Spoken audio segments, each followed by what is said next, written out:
하나님 말씀 우리 함께 보겠습니다. 하나님 말씀 마태복음 9장 1절에서부터 8절의 말씀입니다. 마태복음 9장 1절에서부터 8절 신약성경 13페이지입니다. 귀하신 하나님의 말씀을 귀 기울여 들어주시기 바랍니다. 예수께서 배에 오르사 건너가 본 동네에 이르시니 침상에 누운 중풍병자를 사람들이 데리고 오거늘 예수께서 그들의 믿음을 보시고 중풍병자에게 이르시되 작은 자야 안심하라 내 죄 사함을 받았느니라. 어떤 서기관들이 속으로 이르되 이 사람이 신성을 모독하도다. 예수께서 그 생각을 아시고 이르시되 너희가 어찌하여 마음에 악한 생각을 하느냐. 내 죄 사함을 받았느니라 하는 말과 일어나 걸어가라 하는 말 중에 어느 것이 쉽겠느냐. 그러나 인자가 세상에서 죄를 사하는 권능이 있는 줄을 너희로 알게 하려 하노라 하시고 중풍병자에게 말씀하시되 일어나 내 침상을 가지고 집으로 가라 하시니 그가 일어나 집으로 돌아가거늘 무리가 보고 두려워하며 이런 권능을 사람에게 주신 하나님께 영광을 돌리니라. 아멘. 마태복음 9장입니다. 마태복음 8장과 9장은 굉장히 좀 우리가 이 마태가 왜 이런 구조를 가지고 쓰고 있는지를 좀 이해를 하면서 보는 것이 좋습니다. 성경 전체를 이해하는 데 있어서 가장 핵심적인 주제가 무엇이냐 그러면 바로 예수 그리스도겠죠. 모든 성경은 예수 그리스도를 보여주는 그런 내용입니다. 하지만 각각의 성경의 저자의 의도를 가지고 여러 가지 형태를 가지고 문학적인 장르를 시편이 시가 됐든지 아니면 노래를 됐든지 아니면 역사적인 기술을 통해서든지 이런 장르나 구조 등을 통해서도 예수 그리스도를 잘 보여주려고 합니다. 오늘 우리가 살펴보고 있는 마태복음 9장은 마태가 기록한 책이고 마태는 유대인들에게 유대인의 왕 메시아로 오신 예수 그리스도를 드러내는 그 형식으로 글을 쓰고 있습니다. 그래서 유대적인 특징들이 굉장히 많이 이 글 안에 포함되어 있습니다. 오늘 이 본문이 시간 순서대로 기록되어 있지 않고요. 이거는 다른 때 나병 환자를 마가복음 본문에 보면 나병 환자를 고친 이후에 초창기에 일어났던 일인데 이것을 지금 일부러 이 사건과 연관을 시켜서 오늘 다음 주 그 다음 주 이 세 사건들 9장에 있는 중풍병자를 고친 사건 세리 마태를 부른 사건 금식 논쟁 요 세 사건을 일부러 띄어서 요게 붙여 넣은 거예요 사실은. 그러면서 지금 마태가 뭔가를 전하려고 하는 의도가 있다라는 거죠. 그래서 처음에 보면 그 8장 이전에 마태복음 5장부터 7장까지 있었던 산상수훈을 통해서 하나님 나라의 본질이 어떤 것이냐라는 것들을 설명했죠. 복있는 사람이 누구예요? 예수 그리스도. 그리고 그 예수 그리스도 안에 속한 사람들, 성도들도 복 있는 사람이다라는 것을 보여주고 있습니다. 뿐만 아니라 하나님 나라의 그 윤리와 삶이 어떤 것인지 그 다음에 6장 7장에서 계속 보여주고 있죠. 기도라는 것들, 그리고 용서라는 것들, 이런 것들로 하나님 나라의 윤리를 우리에게 쭉 보여줍니다. 그리고 나서 8장 이후에 하나님 나라 백성, 이 성도, 특히 제자가 누구인가를 가지고 마태가 지금 설명을 해주고 있는 거예요. 하나님 나라 구성원으로서의 이 제자도가 어떤 것인지라는 것을 8장을 시작하면서 제가 세 가지 기적들 그리고 중간에 있는 인자는 여우도 굴이 있지만 인자는 머리 둘 곳이 없다. 하지만 너희들도 나를 따르라 이렇게 얘기하고 있는 제자의 모습이 어떠한 삶을 살아야 하는지 이 세 기적과 다음에 나오는 바람과 파도를 잠자게 해주고 지난주에 봤던 귀신 들린 그 군대 귀신 들린 자들을 치료하고 오늘 중풍병자를 고쳐주는 이 세 가지 기적 사이에 이 제자를 놓은 것을 통해서 제자도가 어떤 것인지를 보여주는 것이다. 그러니까 단순히 기적이라는 병을 고쳐주는 사건에 우리가 초점을 맞추는 것이 아니라 마태가 지금 이야기하려고 하는 의도, 제자가 누구며 제자가 어떠한 삶을 살아야 하는지라는 부분에 관심을 갖기를 원하는 거예요. 또 다른 오늘까지 있어서 이 중풍병자를 고치는 것과 마찬가지로 그 다음에 또 뭐가 나와요? 세리 마태를 부르는 장면. 또 다른 제자이죠. 그리고 나서 뭐가 나올까요? 또 다른 병을 고치는 세 가지의 사건이 등장하게 되는 것입니다. 그러니까 더블 샌드위치 구조라고 생각해도 되지만 중요한 것은 이 안에 지금 제자를 부르시는 제자도에 관한 가르침이 있다라는 것을 충분히 이해를 하시면서 성경을 보면 마태의 의도가 아니라 마태의 길을 성령 하나님께서 마태를 통해서 이 하나님 나라의 풍성함을 보여주고 있는 것들을 우리도 더 깊이 생각할 수 있게 되겠죠. 그 생각을 가지고 본문을 보셔야 되는 것입니다. 자, 오늘 본문은 예수님께서 죄를 사하는 권세, 그 놀라운 권세가 예수님께 있다라는 것을 보여주고 있습니다. 그래서 예수님이 죄를 사하는 구원자로서 구원하시는 예수님이 권세가 있다라는 것을 쭉 보여주는 거죠. 그것을 보여주기 위해서 등장하는 한 사람이 중풍병자입니다.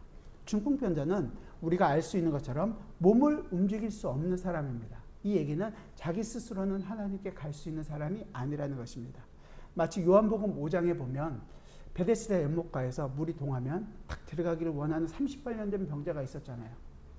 아무도 들여보낸 사람이 없어서 거기서만 있는데 들어가지를 못하고 있었던 그 사람과 굉장히 유사한 사건입니다.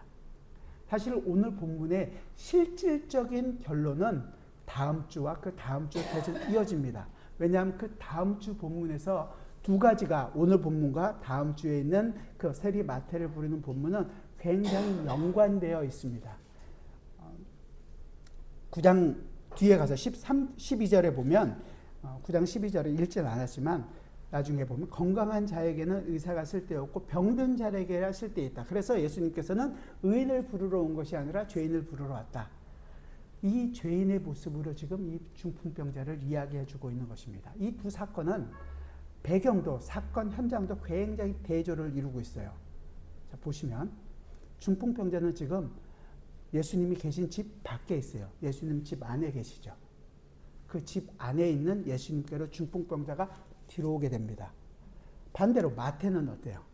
마태는 예수님은 집 밖에 계시고 마태의 집 안으로 예수님께서 들어오십니다. 서로 대조되고 있죠. 이 대조되는 것을 통해서 예수님께서 이 상황을 가지고 지금 설명을 해주고 계시는 부분이 있다는 것입니다. 그리고 굉장히 연관이 있어요. 그래서 오늘 결론은 오늘 설교의 결론은 오늘로서 끝나는 것이 아니라 1차적인 결론이 있을지 모르지만 좀 더 정확한 결론은 다음 주에 가서 더 풍성하게 나오게 될 것이라고 생각합니다. 본문에서는 마태는 오늘 본문 이 중풍병자와 그 예수님 앞에 가게 되는 그 사건을 굉장히 간략하게 기록되어 있습니다. 본문 1절과 2절을 같이 한번 볼까요? 본문 1절과 2절 같이 읽어봅시다. 시작. 예수께서 배에 오르사 건너가 본 동네에 이르시니 침상에 누운 중풍병자를 사람들이 데리고 오거늘 예수께서 그들의 믿음을 보시고 중풍병자에게 이르시되 작은 자야 안심하라 내 죄 사함을 받았느니라. 예수께서 이제 배를 지난주에 우리가 살펴봤던 것처럼 군대 귀신 들린 사람이 있었던 그 갈릴리 건너편 트랜스 요르단 동편 쪽에서 이제 배를 건너오십니다. 이 건너오셔서 이어지는 본문은 사실은 야이로의 땅 9장 18절로 이어지는 거예요. 원래 본문은. 그런데 이 본문으로 지금 마태가 일부러 끼워 넣은 거예요. 이 본 동네에 왔다는 것은 예수님께서 주로 사역의 본거지로 삼고 있었던 가버나움 동네에 오셨다라는 것을 얘기하는 거예요. 가버나움에 오셔서 이제 이 사역을 시작하고 있을 때 이 한 침상에 누운 중풍병자를 사람들이 데리고 왔다라고만 기록해 있는데 요거 상황을 조금 더 자세하게 기록되어 있는 것이 마가복음입니다. 마가복음 본문을 한번 볼까요? 마가복음 2장입니다.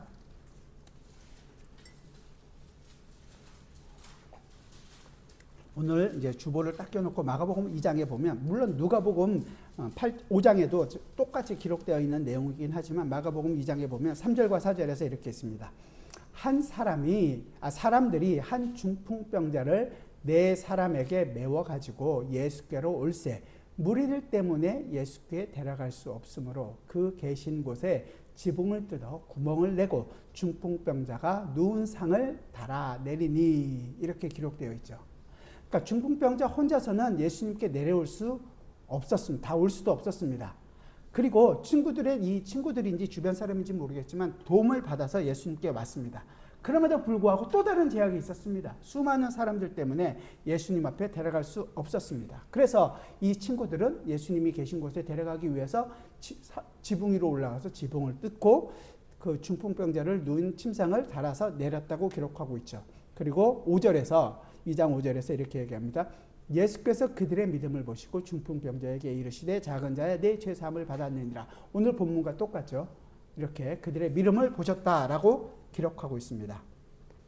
자, 우리가 좀 전에 말씀드린 것처럼 중풍병자에게 있어서 예수님께 나오는데 몇 가지 장애물이 있습니다.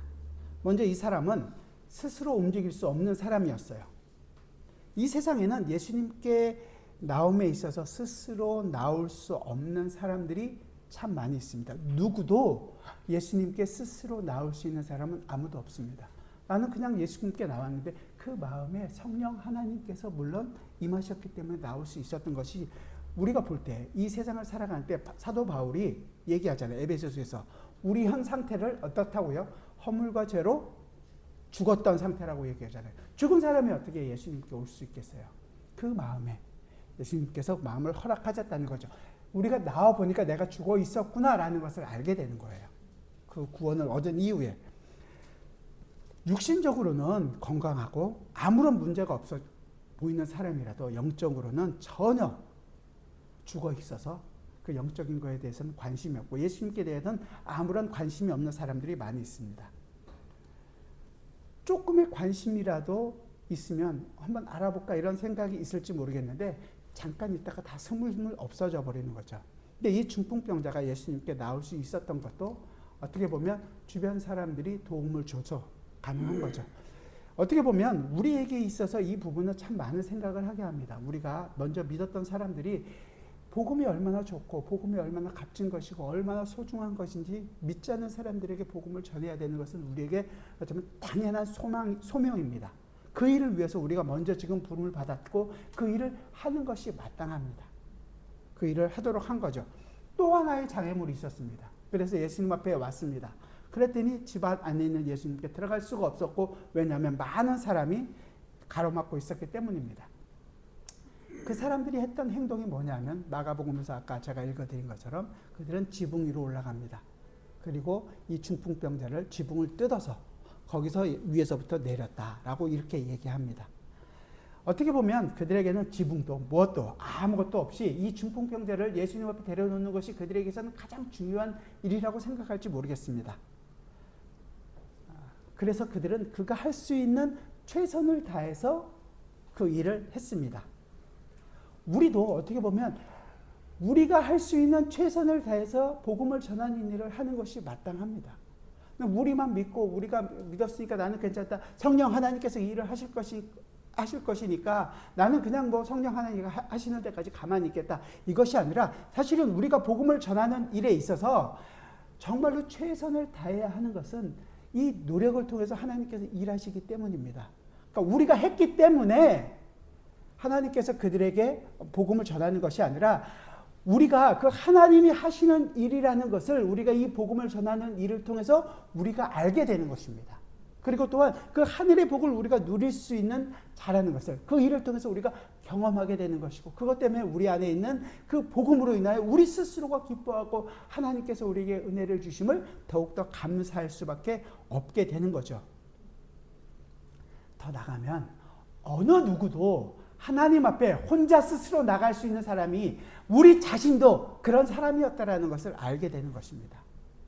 바로 우리 주변에 우리에게 복음을 전했던 사람들이 있었고, 그 복음을 전했던 성령 하나님께서 우리의 마음에 감동 감화하셔서 우리가 바로 죄인이며 우리가 예수 그리스도의 은혜가 없이는, 십자가의 은혜가 없이는 정말로 다시금 살 수 없는 자라는 것을 깨닫게 해주셨기 때문에 우리가 지금 이 자리에 있는 것입니다.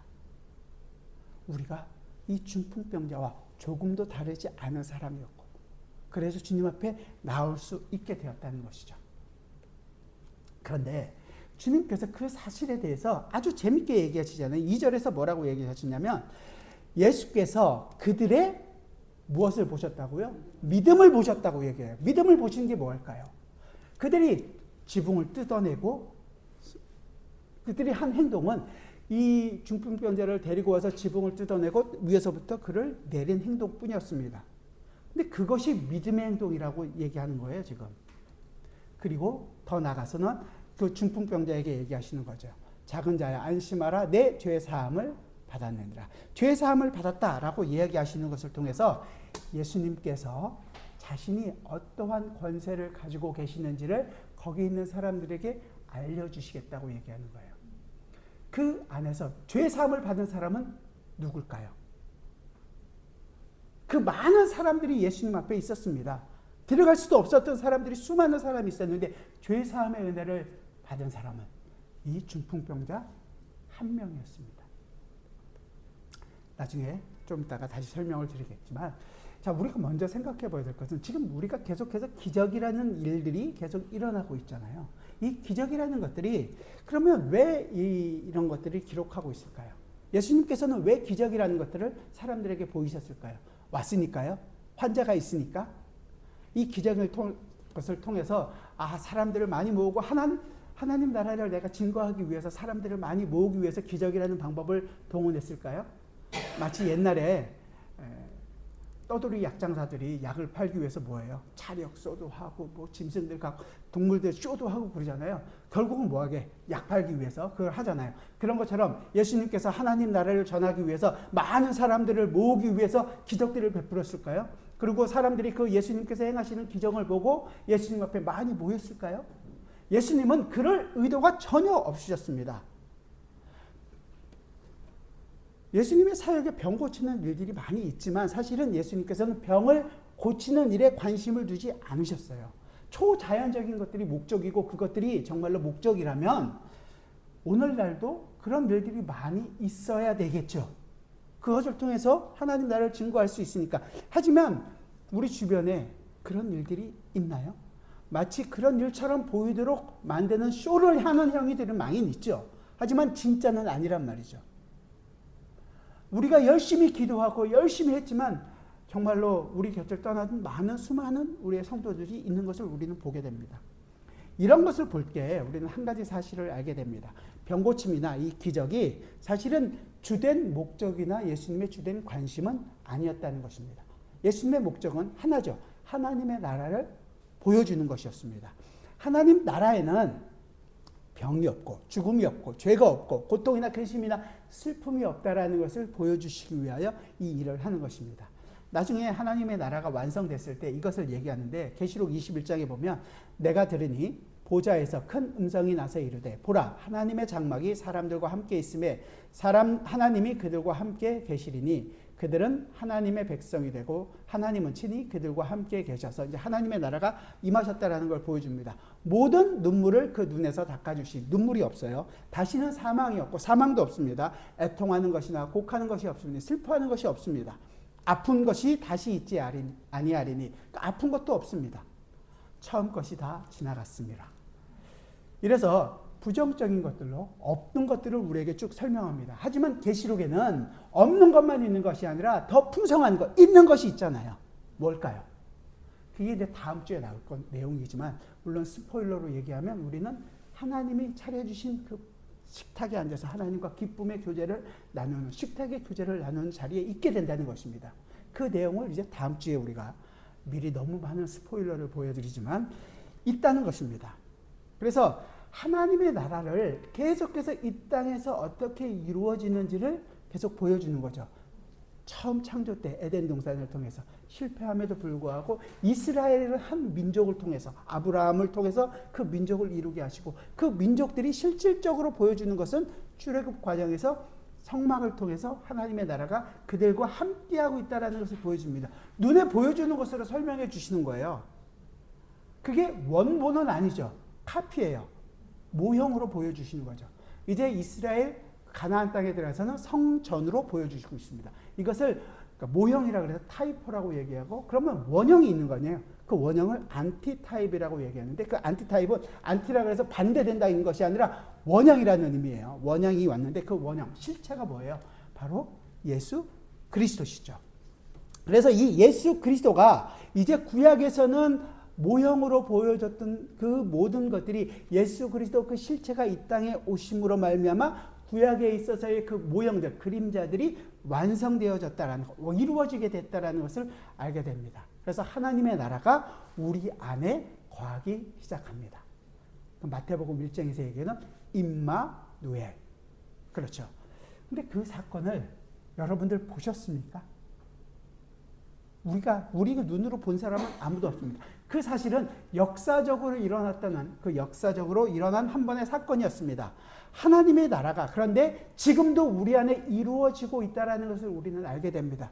보지 않았지만 어떻게 해요? 성령 하나님께서 이 하나님의 말씀을 통해서 그 일이 이루어졌다는 것을 우리로 깨닫게 해주시기 때문에 우리가 그것을 알게 되는 거죠. 성령 하나님께서 그래서 성도들에게 하시는 일이라는 것은 무슨 불을 받아서 우리로 하여금 방언을 하게 하고 은사를 하게 하고 이런 게 아니라 펄펄 뛰게 하는 것이 아니라 이 하나님의 말씀을 통해서 예수 그리스도를 명확하게 하게 하시고 그 예수 그리스도 때문에 우리 자신이 누구인가를 또 명확하게 알게 해주시고 그 예수 그리스도를 따르는 자의 삶을 살아가게 하신단 말이죠. 하나님의 나라가 이 예수 그리스도와 함께 내가 살아가고 있는 존재라는 것을 알게 해주신다는 것입니다. 그래서 하나님의 나라가 이것이다 라는 것을 보여주고 있는 그 기간이 바로 기적이 일어나고 있는 시간이에요. 예수님 당시 아니면 사도들이 그것을 이루어지는 그 사도들이 그 일들을 기록하고 있는 완성될 때까지 아주 특별한 시간 안에 하나님 나라를 보여주기 위해서 기적이라는 것들이 많이 동원된단 말이죠. 그러니까 이제 더 이상은 그 하나님 나라를 보여주는 하나님 나라의 이 성경이 완성된 이후에는 더 이상 이 기적을 통해서 보여줄 이유가 하나도 없기 때문에 더 이상 나타나지 않는 거예요. 예수님 당시에도 예수님께서 이 기적을 보이심으로 내가 하나님의 아들이다. 내가 이런 일을 기적을 보여주는 것으로 자신을 증명하는 것이야. 자기 자신을 증명하기 위해서 이 기적을 동원하신 것이 아니에요. 그렇다면 예수님께서 이렇게 얘기하실 필요가 없죠. 병자를 고친 이후에 너 다른 사람에게 가서 알리지 마라. 다른 사람에게 알리지 말고 가서 조용히 그냥 살아라. 이렇게 얘기하지 않으셨을 거예요. 예수 그리스도 자신을 증거하는 거라면 많은 사람에게 알리는 것이 당연할 텐데 그렇게 하지 않으셨습니다. 자신의 능력으로 예수를 그러니까 얘기를 하는 것이 아니라 이 표적을 통해서 얘기하는 것은 예수님께서 내가 지금 하고 있는 이 말이 사실이라는 것을 증거하기 위하여 기적이라는 것들을 사용하고 계시는 것입니다. 그러니까 예수님께서 전하고 계시는 이 메시지를 증거하기 위해서 기적이라는 것을 얘기하고 있는 거죠. 또한 사도들이 하고 있는 말이 예수 그리스도를 증거하고 있는 말이 사실이라는 것. 예수 그리스도가 누구시냐? 우리를 위하여 구원자로 오셔서 십자가에서 죽으시고 부활하시고 승천하신 그분이다라는 그 메시지를 증거하기 위해서 기적들이 동원되고 있다는 것입니다. 그러니까 예수님의 말씀을 이 기적이 증명하고 있는 것이다 라는 내용이 되는 거예요. 내 말을 그래서 예수님께서 얘기하는 거잖아요. 내 말은 너희들이 믿지 않아도 내가 지금 하고 있는 행동을 보고 너희들은 믿어라. 이 기적들을 통해서 너희들은 믿어라. 그래서 예수님께서 승천하신 이후에 이제 사도들이 사역을 하면서 그 일들을 기록하는 일들이 완성될 때까지 이 기적들이 많이 보이잖아요. 그리고 어느 정도 이 성경이 사도들이 사역을 하면서 그 교회들이 세워지고 했던 일들이 기록됐던 성경을 기록하는 일들이 완성되어지고 가는 마지막에는 어떻게 해요? 더 이상 기적이 보여지지 않습니다. 죽은 사람도 살려냈던 이 사도 바울이 위장병에 걸려있는 너 그거 그냥 고쳐주겠다 이렇게 안 하고 와인을 통해서라도 네가 좀 낫게 되기를 바란다. 이렇게 얘기하는 거예요. 왜? 그 자기가 이제 썼던 하나님 메시지가 완성되어졌기 때문에 더 이상 그것으로는 증명해야 될 필요가 없기 때문에 그렇게 얘기한다는 것이죠. 우리가 이 사실들을 알게 된다면 사도들이 증거했던 말이 무엇이냐가 중요하죠. 예수님이 누구시냐? 예수님이 바로 그리스도이시고 그분이 메시아이고 예수님께서 그리스도로 이 땅에 오셔서 우리의 주가 되시고 십자가에 죽으시고 부활하시고 승천하셨던 그 모든 내용을 증거하게 되는 것이라는 거죠. 그렇다면 오늘 지금 이야기하고 있는 중풍병자를 낫게 하는 사실은 무엇을 증명하는 거냐 말이죠. 무슨 메시지를 보이시기 위하여 중풍병자의 병을 낫게 하시는가. 전체적으로 우리가 이해해야 될 것은 하나님의 나라가 어떤 나라인가. 이 복음이 이 안에 어떻게 들어있는지를 우리가 생각을 해야 되는 거예요. 마치 우리가 잘못 생각하면 봐라 지금 이 친구들이 열심히 있지 않았느냐. 이 중풍병자가 낫기 위하여 친구들이 열심히 그를 먹고 와서 그렇게 했던 예수님도 그 친구들의 믿음을 봤다고 얘기하지 않느냐. 그 열심을 내서 우리가 그 열심히 복음을 전해야 합니다. 복음을 전해야 하는 것은 맞습니다. 하지만 그 과정은 다 잘못되어 있는 거죠. 이걸 잘못하면 비유를 알레고리적으로 해석을 해서 모든 것들을 갖다가 이렇게 비유적으로 접근하게 되면 굉장히 어려움이 있게 되는 일이 되는 거예요. 자, 친구들이 네 귀퉁이를 들고 내모여 있으니까 네 귀퉁이를 사중복음이다 이렇게 생각해서 뭐 사중복음을 얘기하는 사람들도 있고, 잘못된 이거는 우리가 회개를 해야 되는 것이니까 네 가지의 회개를 해야 된다. 이렇게 접근하면 마치 어떤 한 상황을 가지고 우리는 우리 마음대로 다 대입해서 적용시키고 우리가 은혜 받았다고 생각할 수도 있게 되는 거죠. 자, 우리가 이제 천천히 한번 살펴보려고 하는 것입니다. 이 중풍병자가 나은 이 안에 과연 예수님께서 우리에게 보여주고 하시는 이 메시지가 뭔가.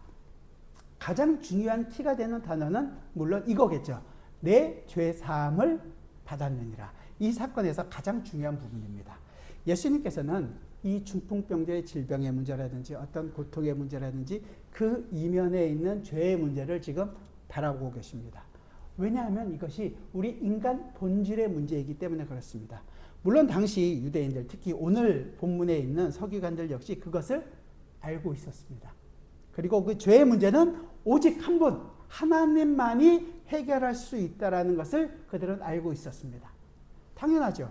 그러니까 갑자기 예수님께서 자신의 권위로 죄사함을 받았다 말씀하시니까 속으로 뭐라 그래요? 신성을 모독하도다. 3절 4절 같이 한번 볼까요? 오늘 본문 3절 4절 같이 읽어봅시다. 시작. 어떤 서기관들이 속으로 이르되 이 사람이 신성을 모독하도다. 예수께서 그 생각을 아시고 이르시되 너희가 어찌하여 마음에 악한 생각을 하느냐. 그 사람들이, 서기관들이 머릿속에 마음속에 생각하는 거예요. 이 사람은 사람인데 하나님만이 할 수 있는 일을 하는 것을 보니까 이 사람은 신성을 모독하고 있는 것이다. 그래서 예수님은 그 참 의미를 설명해 주시는 내용이 이제 오늘 본문 5절부터 8절입니다. 5절부터 8절 내용 같이 한번 보죠. 같이 읽죠. 시작. 내 죄 사함을 받으니라 하는 말과 일어나 걸어가라 하는 말 중에 어느 것이 쉽겠느냐. 그러나 인자가 세상에서 죄를 사하는 권능이 있는 줄을 너희로 알게 하려 하노라 하시고 중풍병자에게 말씀하시되 일어나 내 침상을 가지고 집으로 가라 하시니 그가 일어나 집으로 돌아가거늘 무리가 보고 두려워하며 이런 권능을 사람에게 주신 하나님께 영광을 돌리니라.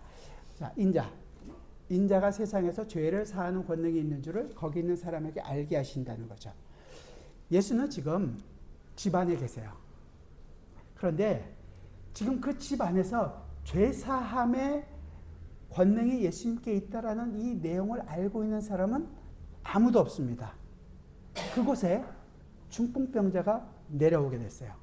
그리고 예수님께서 죄 사함을 선포하시고 계시는 거죠. 하나님께서 하시는 일을 지금 하고 있는 것이에요. 그런데 여러분들이 이 사건을 조금 생각하시면서 구약과 함께 생각할 필요가 있습니다. 구약에서 죄 사함이 일어나는 곳이 어딘가요? 죄를 언제 사하게 돼요? 어디서? 성전이죠. 성전에서 제사를 지내고 그런 것들 때문에 제사 지내는 것으로 우리가 제사함을 받는 곳이라는 것을 압니다. 개인적으로는 그렇지만 이스라엘 전체의 죄는요. 언제 하죠? 1년에 단 하루. 대속죄일이라고 있어요. 욤키퍼라고 얘기하는 그 대속죄일에 대제사장이 자기를 위해서 제사를 지내고 그 피를 가지고 지성소 홀리 오브 홀리스트라는 가장 거룩한 곳, 그 성전 안에 커튼을 쳐져 있고 막은 그 안으로 들어가서 그 법궤를 덮고 있는 시은좌, 법궤를 덮고 있는 그 시은좌 위에 있는 네 뿔에다가 피를 바르고 거기서 제사를 지내는 것으로 이스라엘의 모든 사람들의 죄를 용서받는 것이었습니다. 그러니까 지금 이 사건은 죄를 사하지는 사건, 지성소 안으로 이 중풍병자가 들어온 거예요. 그 얘기는 뭐냐면 지성소를 막고 있었던 커튼이 언제 찢어졌습니까? 예수님께서 십자가에서 죽으셨을 때 지성소의 커튼이 찢어졌죠. 그러니까 지붕을 뜯는 사건은 이 중풍병자나 친구들은 이 사건이 어떤 일인지 도무지 이해하지 못하고 있었을지도 모릅니다. 이 사건이 예수 그리스도께서 십자가에 죽으시는 일이라고 어떻게 생각했을까요? 아무런 생각이 없었겠죠. 하지만 이 사건을 가지고 예수님께서는 자신의 십자가 사건을 지금 이야기해 주고 계시는 거예요. 이 지붕이 찍히고 그 안으로 중풍병자가 내려오고 예수님이 계시는 이 죄가 선포되는 이 일들이 일어나고 있는 것을 이야기해 주고 있는 것이죠.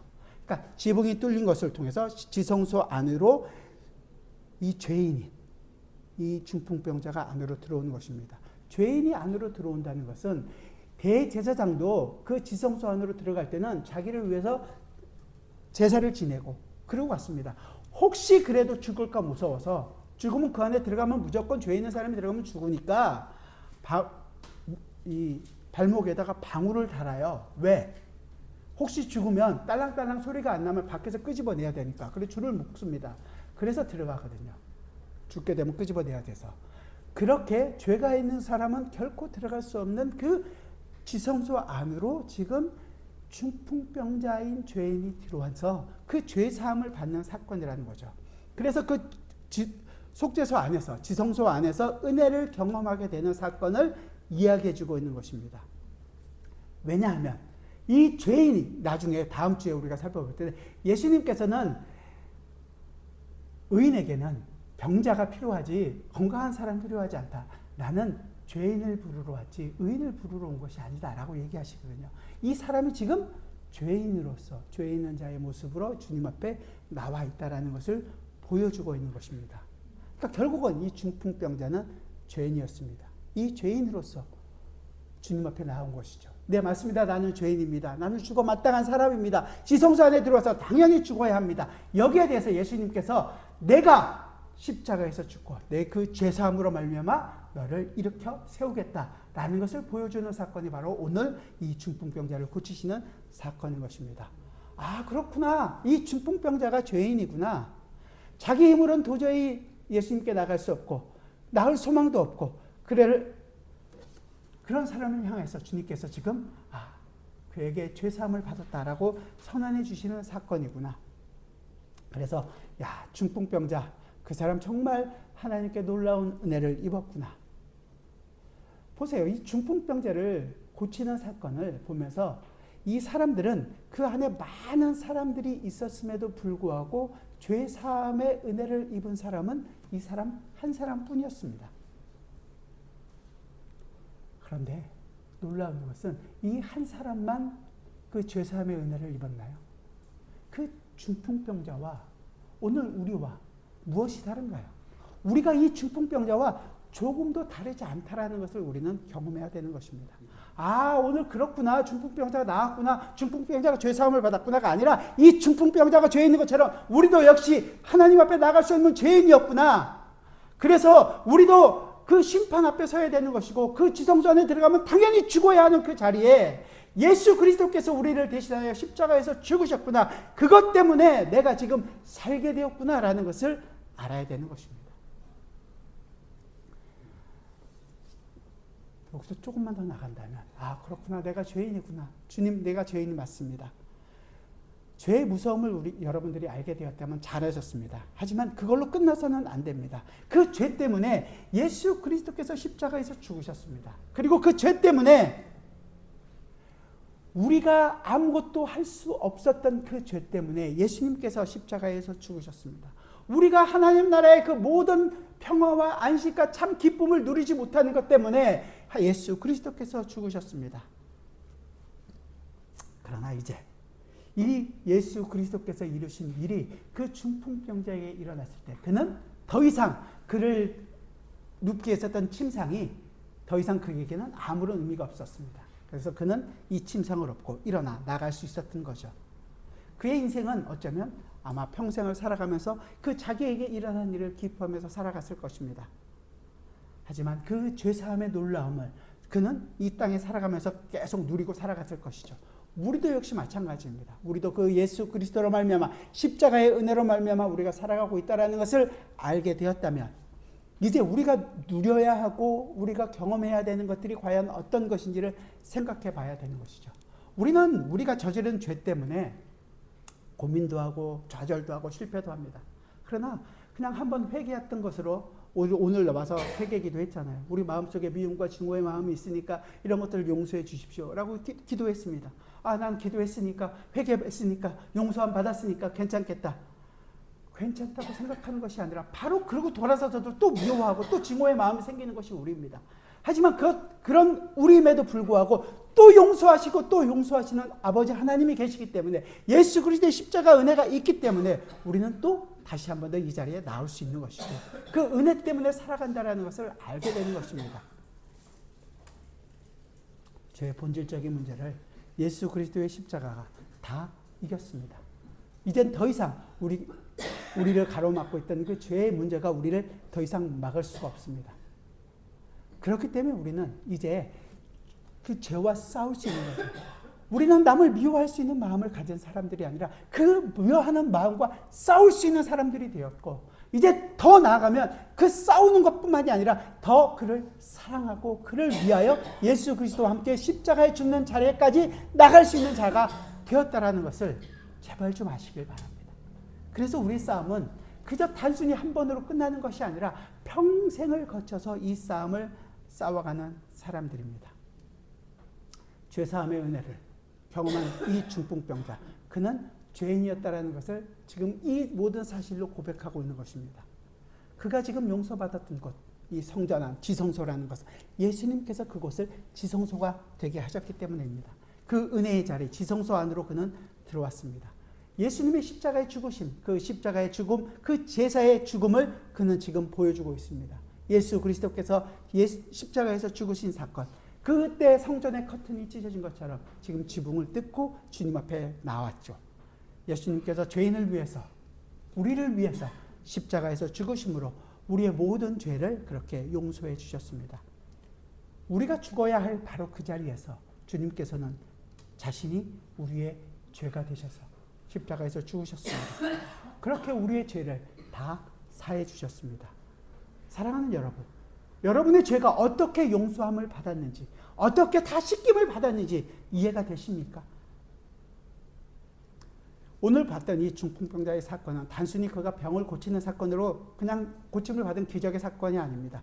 우리의 죄가 용서함을 받은 바로 그 사건을 이야기해 주고 있습니다. 예수 그리스도의 십자가를 보여주는 사건인 것입니다. 예수 그리스도의 십자가가 하나님 나라를 대적하는 모든 세력들을 무찌르고 사탄의 머리를 짓밟아 버리는 사건을 우리에게 보여줍니다. 그리고 따라서 이제 제자들은 예수 그리스도의 십자가 앞에 와서 내가 죄 사함을 받았다는 것을 알고 이 죽음의 세력에서 내가 건짐 받았다는 사실을 알고 이제 어떻게 해요?